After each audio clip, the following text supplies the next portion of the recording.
Hey, what's up, guys? A little update on the QX70 from Eachine or Eachine. I'm not even sure how you say their name brand. I've heard it multiple different ways. First time I saw it, I said Eachine, so that's kind of what I've been sticking with. Did some testing with props. You can see on here I got some cut down Ladybird props. These are cut down to about 38 millimeters. I just scored them with my caliper and then clipped them with a fingernail clipper. The if I was doing it again, I'd probably go a little bit smaller. In fact, I'll probably make these a little smaller just because I still do get some rubbing on the ducts, and when that happens, weird things happen. But that really didn't help. Still very low on power, lacking punch, just not very impressive. So I went and I swapped out the motors. It was kind of a hassle because they actually used 2-pin Pico blade connectors for the motors. But as you can see, I'll roll in a picture here. I actually cut off the connectors and directly soldered to the board.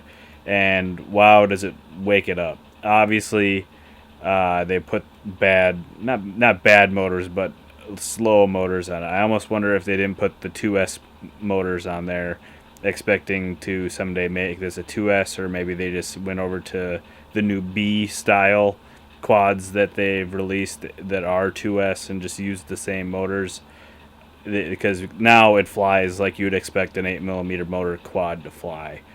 I'll put in some flight footage here, and you guys can see how it rips pretty dang good now with the new motors in there. Alright, so first test we have here are the Ladybird props that are cut down. I just wanted to see how they would fly with the stock motors. And as you can see right there, I was full throttle. Still just lose altitude and don't have the punch to pull back out. Again, full throttle, fall right out of the sky.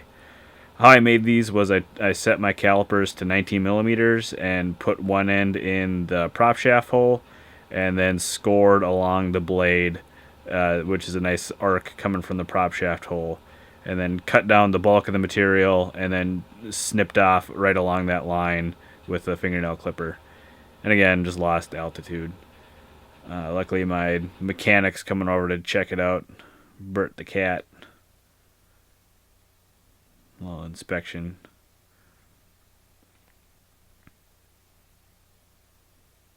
Oh my god. I tried to take off and I got caught on the threshold there and pulled me right down. Alright, so here we go. Here's new motors. These are 8.5mm motors from FPVkng. And you can see that you already see, like, I'm kind of trying to get used to it, like the added power, just gobs of it. This is really how an 8mm brushed quad should fly, even with the reduced prop size. This is more normal. I could still tell I had some tuning things. I think now with the faster motors and actual performance. Like there's just hard to keep an altitude, but again, that all can all be tuning. Just way better. Drop down the stairs and hold altitude like I was talking about in my last video. That's how it should work. You should be able to drop altitude and catch yourself. And there I try a roll. I got a little cocky, and the quad didn't flip all the way over. But here, watch through it. Boop! That was a roll. I know it's hard to tell, but that was a roll.